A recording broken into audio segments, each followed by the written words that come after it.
This fleet of specially trained Marines are members of Squadron 1, and each pilot is known as a Nighthawk. That sounds pretty cool.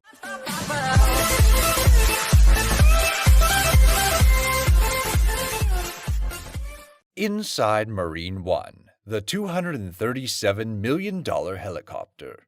The year is 1957, and President Eisenhower decides to hop into a Bell UH-13J Suo. Surely he is headed somewhere really important.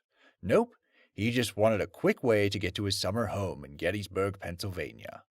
His small helicopter was flown by a member of the United States Air Force. This mode of transportation quickly caught on as a dispensable way for the president to get around. Whether he requires medical attention, needs to evacuate quickly, or simply to get to a meeting, Marine Force One is the way to go. Don't forget to like the video and subscribe for more luxury content.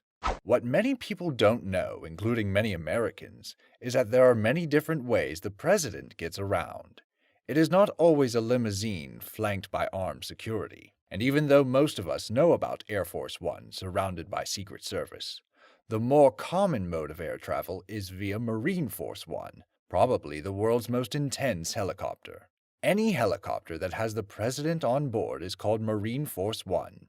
Can you guess why it is called that? Well, ever since 1976, the U.S. Marine Corps is the only group allowed to transport the president on a helicopter.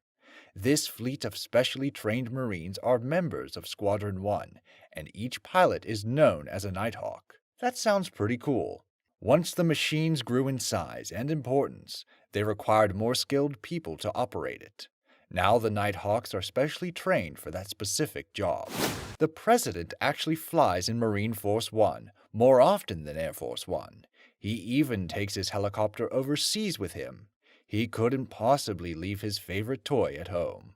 Marine Force One is transported in a Boeing C-17 Globemaster when the president travels overseas so that he is guaranteed a safe mode of travel.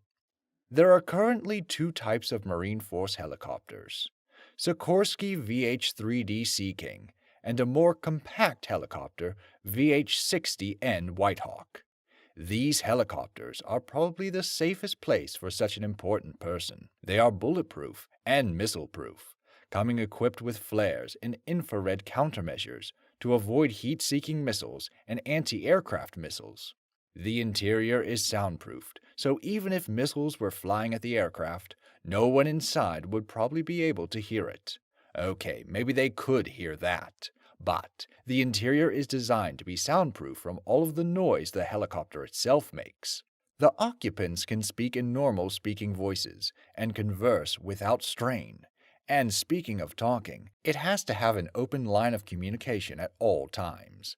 So there is a secure line to both the White House and the Pentagon.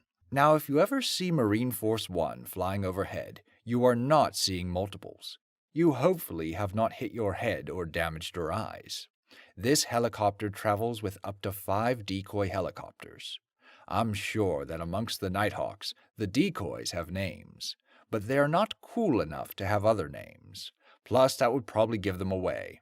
And though these white-topped helicopters are soundproof, bulletproof, missile-proof, and massive, the government has decided that they still are not good enough. During the Obama administration, 9 VH-71s were sold to Canada for $167 million. They were used to improve the Canadian search and rescue helicopters. So the fleet is fleeting, I suppose, and they need new helicopters in the extremely near future. In fact, 6 of the new and improved Sikorsky VH-92As will be a part of the fleet in 2021 as a part of the $542 million initial contract. The remaining 17 helicopters will be brought in by 2023, with the entire project costing $4.9 billion. This is supposed to include development and procurement of the Marine Force One helicopters. But do not fret, my lovely taxpayers. There is also going to be an acquisition of 5 additional VH-92As that will be green-topped. This means that they will be for the media and the White House staff. They won't get nearly as many of the bells and whistles that the white tops have. They don't need protection from heat-seeking missiles. The interior of these new helicopters are suspected to be more plush than the standard gray upholstery and blue curtains. So they are going to make this already luxurious helicopter even more comfortable. It is also going to travel faster, anticipating speeds that exceed 190 miles per hour.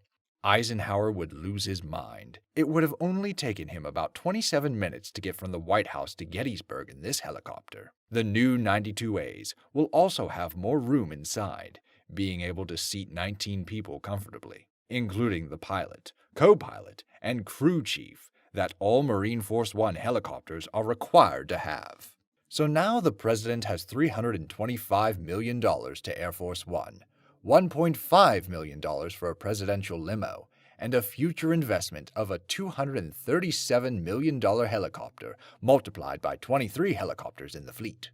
It must be good to be the President of the United States, and really, the only other thing that the President does when it comes to Marine Force One is half-heartedly salute the Marine that greets them outside of the helicopter. Before President Ronald Reagan, those soldiers were completely left alone, but he saluted them and the tradition has stuck.